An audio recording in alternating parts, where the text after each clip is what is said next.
The thing is, all of those come with their own problems. Writing content itself is perhaps the most effective and inexpensive way of going about it, provided that you are good at writing compelling content and can write in fluent English with good vocabulary and without making a lot of grammatical mistakes. And even if you can do that, writing content itself will take a lot of your time. Reading, researching, writing, proofreading, and then refining your final work. All of this painstakingly time consuming. Doing that once or twice is fine, but over and over again, nah, not easy. You will eventually lose motivation to write, and let's face it, with low motivation, you will have zero energy to talk about your content on social media. Results zero traffic. I know it because I have been there.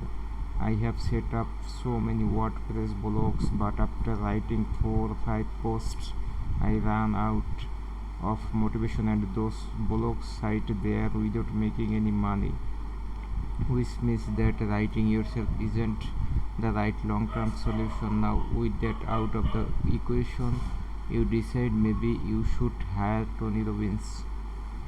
Hiring Tony to do it for you would clearly be the most effective way to get a blog post that sounds like Tony, but even if you could get him to do it, I am sure his fee would be outrageous, especially if you wanted to regularly have him create content for you,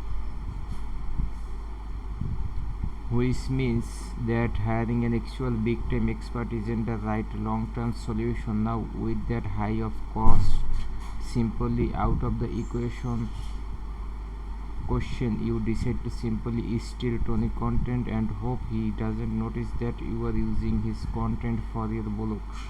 Depending on your luck, you may get away with it for a while, but it's a big risk, not a great way to grow a business.